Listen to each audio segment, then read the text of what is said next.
Bueno, es evidente que la situación económica se ha deteriorado de manera muy fuerte en las últimas semanas. La actividad económica volvió a retroceder, salieron datos de la industria manufacturera, de la construcción por parte del INDEC, que marcan una reducción bastante importante, entre el 1,8 y 2,3%.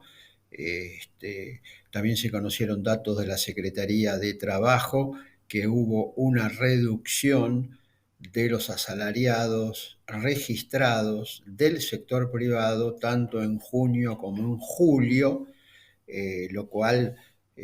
va acompañado también esto de suspensiones en grandes fábricas como pueden ser las siderúrgicas y fábricas de neumáticos, por ejemplo. Estamos hablando ya de empresas de gran tamaño y con, digamos, un plantel de trabajadores importantes. En el plano ya más cambiario, bueno, el dólar ha pegado un salto importante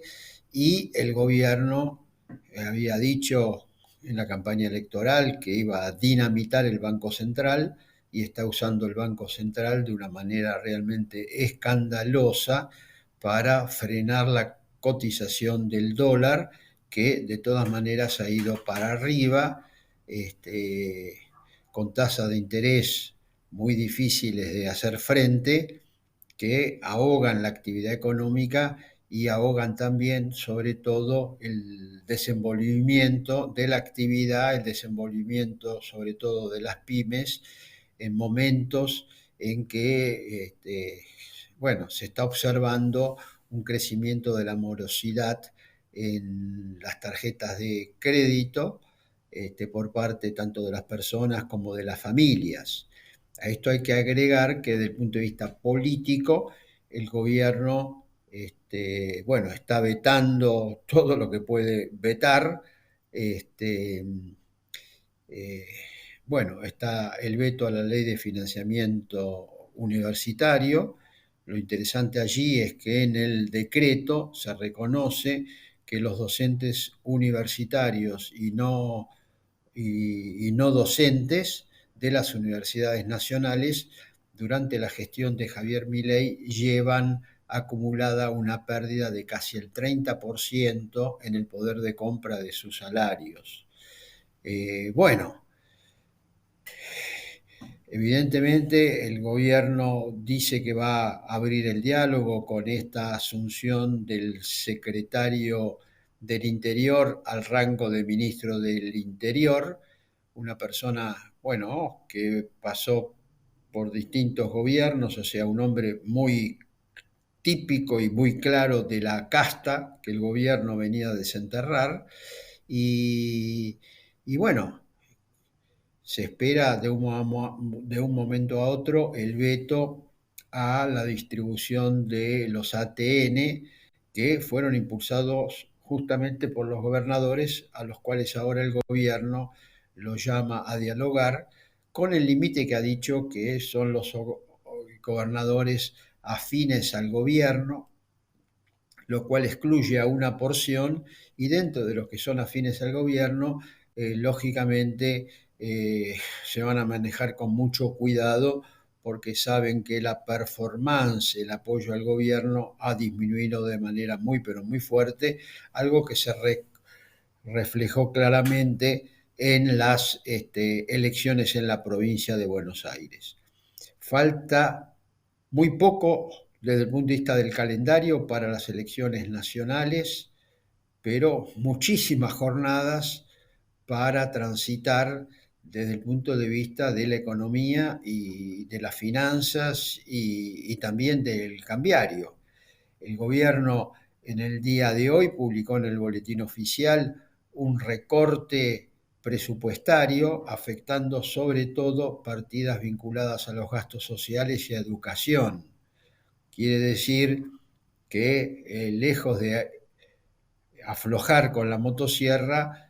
bueno, está recargando la motosierra, entre otras cosas, porque las altas tasas de interés llevan al gobierno a tener que pagar justamente mayores intereses en el presupuesto público Y bueno, la contrapartida son los recortes, mayores recortes en los gastos sociales o en los gastos vinculados a la educación, este, y bueno, y por supuesto todo lo que tiene que ver con las universidades nacionales, donde el gobierno hizo el veto, y de la misma manera que está el veto al Hospital Garrahan, que bueno, fue un emblema de la resistencia de la oposición junto con los discapacitados a la política económica que viene implementando el gobierno prácticamente desde su asunción. Creo que entramos en una etapa todavía mucho más difícil por el empecinamiento del gobierno en decir aquí no cambia nada, está acelerando yendo por una montaña, acelerando en las rutas, con lo cual está evidentemente el peligro de, bueno, caerse de la ruta. El grave problema es que arriba de ese auto estamos todos nosotros, está la sociedad, y evidentemente la irresponsabilidad del gobierno, compartida con todos aquellos que lo apoyaron, con el FMI, que en forma irresponsable le otorgó ese crédito adicional de 20.000 millones de dólares a un país que no calificaba para recibir absolutamente nada, dado que ya tenía una deuda de 44.000 millones de dólares desde el año 2018 y que no pudo pagar ningún vencimiento de capital y que tuvo que reprogramar esa deuda, con lo cual se abre el panorama también de que si esto continúa así, habrá que renovar los nuevos vencimientos, pero cuidado, al Fondo Monetario Internacional y a los organismos financieros internacionales, todos los meses la Argentina paga los intereses por la deuda, una deuda que ya orilla los 100.000 millones de dólares solamente con estos organismos financieros internacionales. Estamos hablando del FMI, del Banco Mundial, del BID, Banco Interamericano de Desarrollo y otros. Bueno, la semana próxima haremos nuevamente un balance de esta situación para ver cuál es el grado de desenvolvimiento que ha tenido la economía, si está dentro del pronóstico que estamos efectuando así, si hay una reversión de tendencia y sobre todo el impacto que está teniendo la política sobre la economía, porque evidentemente el nivel de desconfianza en el gobierno, ya no de una parte considerable de la población, sino de los grandes bancos y de los fondos